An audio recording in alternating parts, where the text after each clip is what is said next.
Hola, ¿qué tal? Bienvenidos a Tu Salud. En el programa de hoy hablaremos de los dolores de cabeza y conoceremos cómo se puede envejecer con salud. Pero antes vamos a hablar de la primera causa de mortalidad en el mundo. Solo en nuestra comunidad, alrededor de 60.000 navarros de entre 40 y 75 años tienen riesgo de muerte cardiovascular. El pasado 29 de septiembre se celebró el Día del Corazón, una jornada en la que se ha querido sensibilizar a la población acerca de las enfermedades coronarias. En muchas ocasiones, las dolencias cardiovasculares se pueden evitar si adoptamos hábitos de vida más saludables.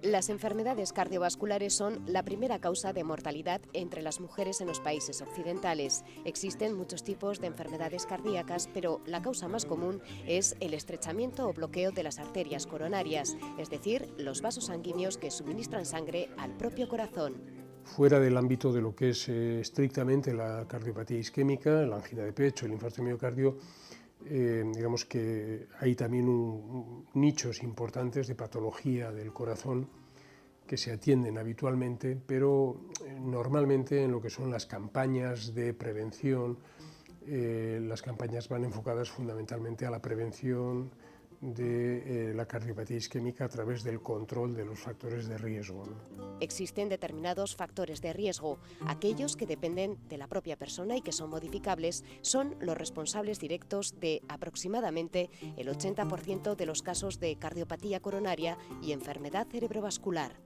Por ejemplo, pues el tabaco, por ejemplo la obesidad, y otros que no interviene pero que sí se pueden controlar, como puede ser por ejemplo la hipertensión, ¿no? Y hay otros factores de riesgo que no son modificables, son la edad, que es un factor de riesgo, que todos aspiramos a vivir cuantos más años mejor. Eso hace que los sistemas biológicos en general se deterioren, las arterias también, y lo que son los factores genéticos hereditarios, que en algunos casos tienen, digamos, que una incidencia muy alta, ¿no? Los grupos de mayor riesgo son aquellas personas que padecen varios de estos factores. Un paciente que es solamente hipertenso, evidentemente el riesgo global es menor que si además de hipertenso pues es diabético, es fumador y además pues es obeso, ¿no?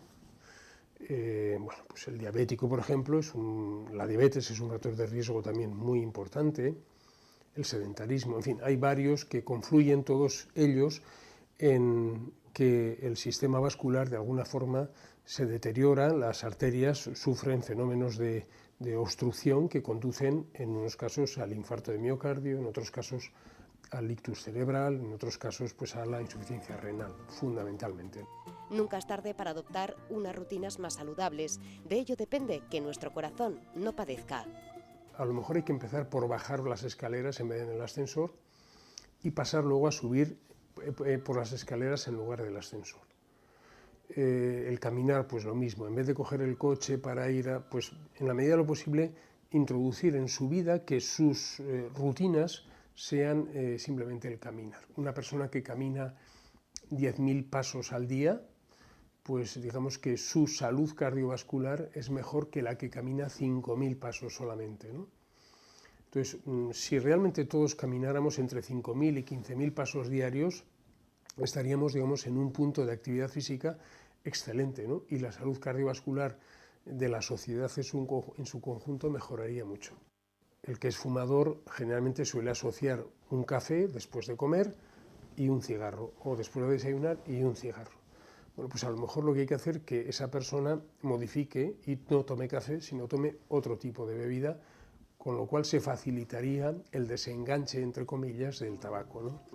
El área del corazón tiene dos estrategias. Por un lado, desarrolla un sistema de prevención de las enfermedades cardiovasculares junto con atención primaria. Y por otro lado, la línea asistencial garantiza el mismo servicio para todos los navarros. En cuanto a la línea asistencial, digamos que el área del corazón lo que tiene que proveer es de servicios, primero que sean seguros para los pacientes, y segundo que sean equitativos, es decir, que el área del corazón, su objetivo de atención es el ámbito de toda Navarra y en consecuencia todos los pacientes de Navarra tienen que tener, digamos, el mismo acceso al servicio asistencial del área del corazón. Ya desde hace también varios años, Navarra tiene establecida una red de atención para que todos los pacientes que sufren un infarto de miocardio, que son diagnosticados, se dirijan en función de los tiempos desde el inicio de los síntomas o a los hospitales comarcales para un tratamiento con un fármaco o directamente al Hospital de Navarra para realizarles un cateterismo urgente y una angioplastia. Para no tener que ser atendidos por la unidad del corazón, está en nuestras manos adoptar rutinas saludables, como hacer ejercicio, una buena alimentación y evitar el alcohol o tabaco. Porque el área del corazón, digamos que tiene muy presente todos los aspectos de prevención en cuanto a desarrollar a nivel de información, pero por otra parte los aspectos asistenciales los tiene muy presentes y uno de ellos es la seguridad. La equidad, por supuesto, se da por entendido que la tenemos dentro del sistema, pero la seguridad del manejo de los pacientes es un mensaje que a mí me gustaría trasladar a la población de que los profesionales que estamos en el área del corazón somos gente muy implicada y que el nivel en este momento asistencial cardiológico en Navarra, digamos, es de un nivel muy bueno, yo creo. Para no tener que ser atendidos por la unidad del corazón, está en nuestras manos adoptar rutinas saludables, como hacer ejercicio, una buena alimentación y evitar el alcohol o tabaco. Tras sufrir un infarto, los pacientes se sienten inseguros, afrontan una nueva etapa en su vida en la que tienen que ser estrictos con los factores de riesgo. En Pamplona existe el Club Coronario. Nació gracias a la iniciativa de un grupo de personas que padecían problemas coronarios. 2 décadas después, cuenta con 90 socios y se desplazan hasta el club para realizar ejercicio físico, cuidar su alimentación y someterse a chequeos cada 6 meses. Además, encuentran el apoyo de sus compañeros. Todos han pasado por lo mismo. Un día sus corazones dejaron de latir. Fue un aviso que les ha hecho cambiar de vida. Entre sus prioridades están pedalear con fuerza, cuidarse en todos los sentidos y, cómo no, compartir sus miedos con el resto de compañeros. Hoy sienten que sus corazones laten con más fuerza. Sí, que me arrepiento de no haberme cuidado más. Lo que pasa es que esto, lo de los infartos, pues como te viene de golpe, aunque claro, te viene porque yo a raíz de esto me sacaron que tenía azúcar. No sabía por qué, porque no me había mirado. Y tengo, pues, soy hipertenso, o sea, tengo todo lo malo. Cuando me dio los 3 infartos vine un poco asustado, porque es que el infarto te deja hundido. Y vine un poco asustado, pero me fui recuperando y ahora estoy muy bien. Yo cuando me dio el infarto me quedé, ¿cómo diría yo? Como una persona de 80 años, y me asustaba por todo, no podía salir de casa sola, porque me daba mucho miedo. Y una vez me encontré con un socio de aquí, del gimnasio, llevo 2 años y sinceramente soy otra persona. No tiene nada que ver cuando me dio el infarto a cómo estoy ahora. Cuando el corazón deja de latir, el miedo aparece. No ha sido fácil, pero ellos han conseguido que desaparezca. Su reto es evitar los factores de riesgo y adquirir hábitos de vida más saludables. Se dan cuenta que, bueno, que el miedo hay que mantenerlo ahí un poquito, ¿no?, para no pasarse, pero que pueden hacer cantidad de cosas normales, una vida perfectamente normal. Lo único que tienen que hacer es su gimnasia y estar controlados, y controlar esos factores de riesgo que han tenido, que les han llevado al infarto. Y empecé y es lo mejor que he podido hacer, sinceramente, lo mejor. Me ha vuelto la alegría, me ha vuelto la agilidad, me ha quitado todos los miedos, porque ahí tenemos la seguridad de tener siempre un médico. Entonces siempre piensas, si me da algo, estoy respaldada, ya tengo un médico cerca. Y por eso es que no te da miedo hacer el ejercicio, claro. Sí, cuando me dio angina lo único que me dijeron que, bueno, alcohol poco, un vaso de vino como muchas comidas, pero bueno, eso yo no sé si es cierto, no me lo creo mucho, pero bueno, porque tomar de uno. Y después solamente 3 cucharadas de aceite para todo el día. Y lo demás nada. Lo demás de cosas de comer, más que eso, sobre todo el aceite. El aceite y luego, 4 huevos al mes. Antes no me cuidaba nada. Ahora me tengo que cuidar, encima que tomo 10 pastillas, claro. Tengo que tomar para el mal. Y ese miedo se supera gracias también a la supervisión médica. En el club se sienten controlados y cada 6 meses se les realiza un chequeo. Aquí se sienten seguros.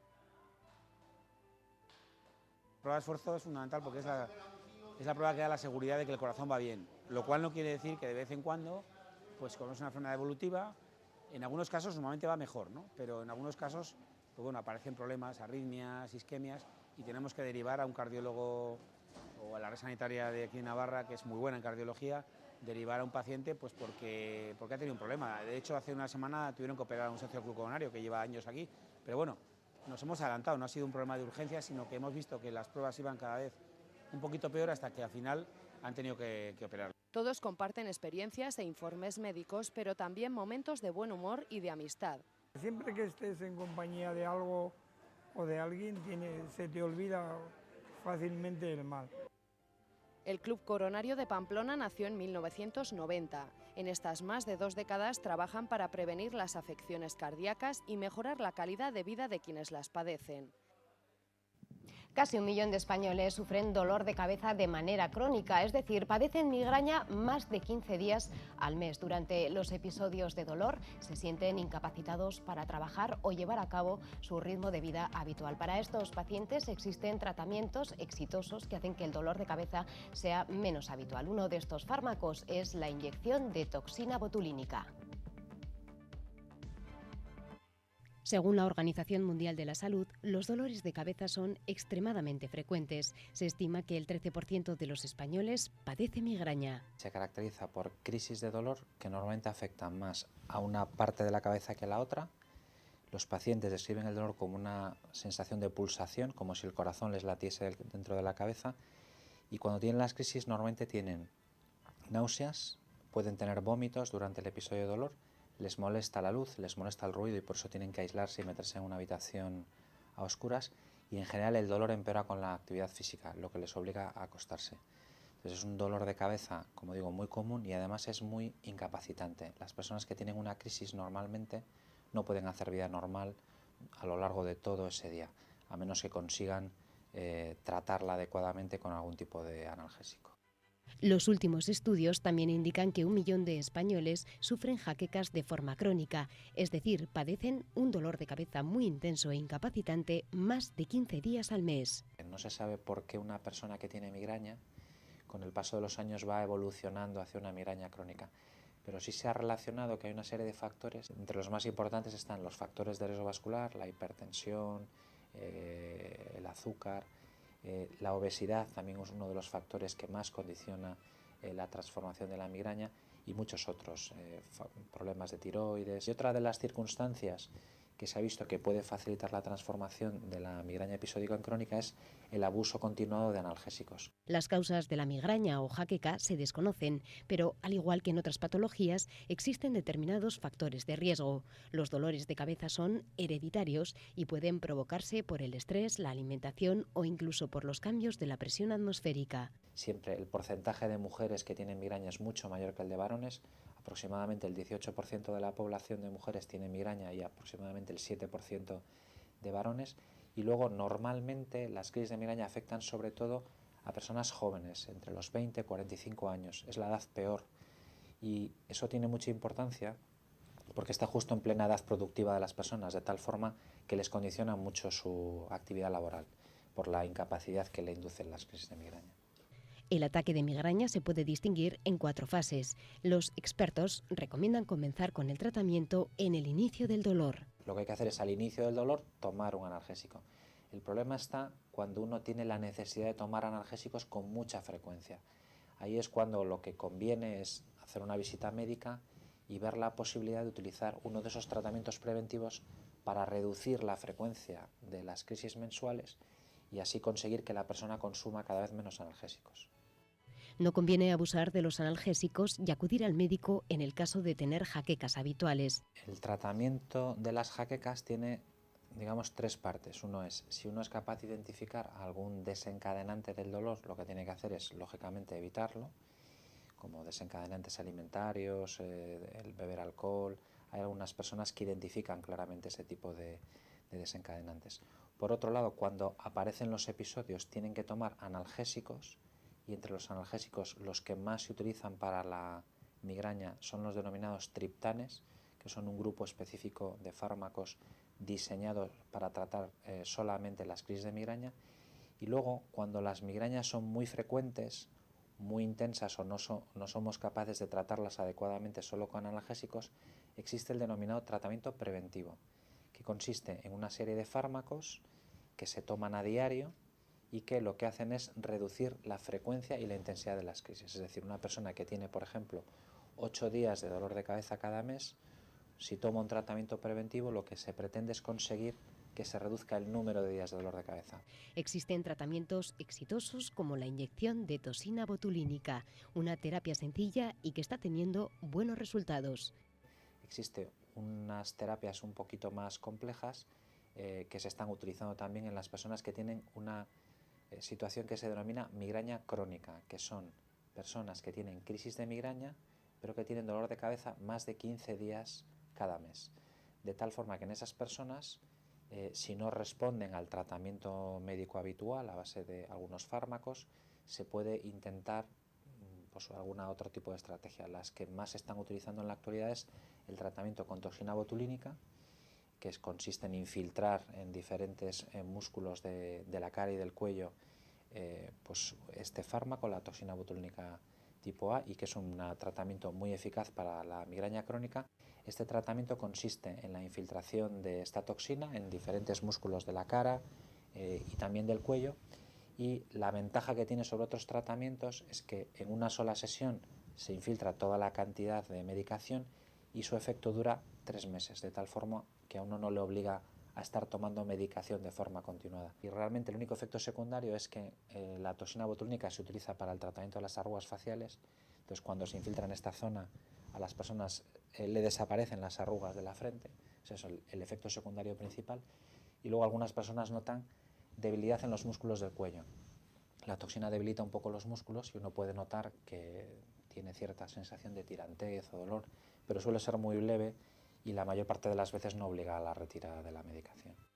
Desde la sociedad científica se insiste en recordar la importancia de que los pacientes consulten sus casos con los especialistas. Entre un 20 y un 25% de las personas que padecen migraña nunca han consultado su dolencia, una enfermedad que incapacita y para la cual hay diversos tratamientos con los que acabar con un dolor agudo y molesto.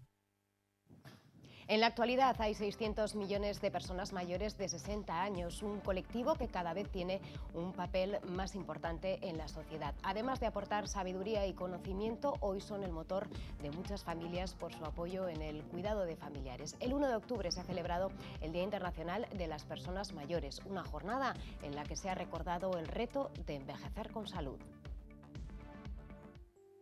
Las personas cada vez vivimos más años. El reto que afrontamos ahora es hacerlo con mayor calidad de vida.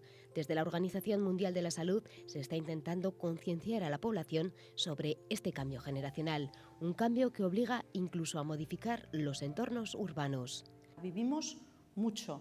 ¿De qué se trata ahora? De vivir bien, de ponerle vida a esos años, ¿no? Gente mayor necesita, para añadir vida a sus años, entornos seguros, semáforos que no haya que cruzar a toda prisa, entornos urbanos, fáciles, seguros, las subidas a la Villavesa y a los autobuses, ¿no? Lo rápido, el ritmo tan rápido de vida de una ciudad que para la gente mayor a veces es complicado, ¿no?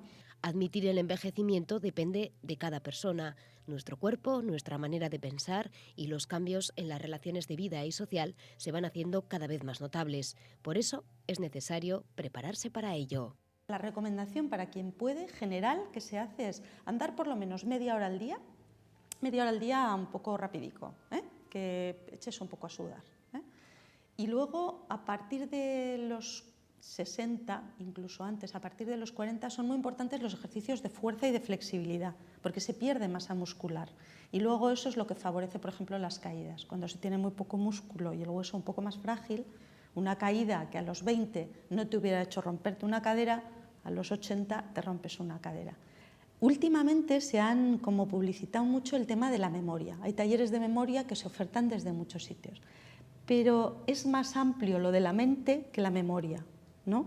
Entonces es importante hacer todas las cosas que puedas encontrar que te estimulen intelectualmente. Toda la oferta de los TV Box, de los clubs de jubilados, de los montones de ofertas que tenemos, y en Navarra especialmente tenemos muchas, ¿no? Envejecer con salud es posible, pero para ello debemos ser conscientes de la importancia del ejercicio físico y mental. Cuidar las relaciones sociales y nuestros sentidos también deben ser una prioridad. Hay que comer, pero hay que comer más frutas y alimentaciones más ricas en frutas y verduras y menos grasas. Mantener el comer proteínas, carne, pescado, carne de pollo, de ave, y si se es muy mayor y si tiene una mala dentadura, ponerlo en puré. Eso es importante. Y luego es importante comer 4 o 5 veces al día, ¿vale? Porque si no se hacen como picos que pueden ser diabetógenos. Tú de pronto comes mucho, de pronto no comes nada, y eso no es bueno, ¿no? Luego hay mucha gente mayor, bastante mayor, que se resiste a lo de ponerse unas gafas o un audífono. Y con eso, y eso es importante, porque los estímulos visuales estimulan el cerebro y estimulan la mente, y el oído también. Es más difícil la vida social y la relación si no oyes bien y no te pones un audífono. La sociedad debe contribuir a que las personas mayores se sientan útiles. De hecho, en la actualidad, su papel se está reforzando. Las contribuciones de la gente mayor a esta sociedad son enormes en términos económicos. Bueno, en este momento económico y de crisis financiera, o sea, estamos viendo cómo la gente mayor está dando de comer a mucha gente con sus pensiones, pero también el tema de los cuidados. Se hacen estudios y se ve que es, en realidad, las mujeres mayores es quien más cuida a nietos, a hijos y a parejas. Y también aportan sabiduría y maneras de entender las cosas. La vejez debe ser considerada una etapa más de la vida tan estupenda como cualquier otra, todo un reto en el que está implicada toda la sociedad. Hasta aquí el programa de hoy, un programa que hoy ha hablado de la importancia de la prevención ante determinadas patologías, así como la necesidad de prepararse para envejecer con salud y mejorar así nuestra calidad de vida. Nosotros nos despedimos, nos vemos en el próximo programa. Hasta entonces, que sean felices y que la salud les acompañe. Adiós.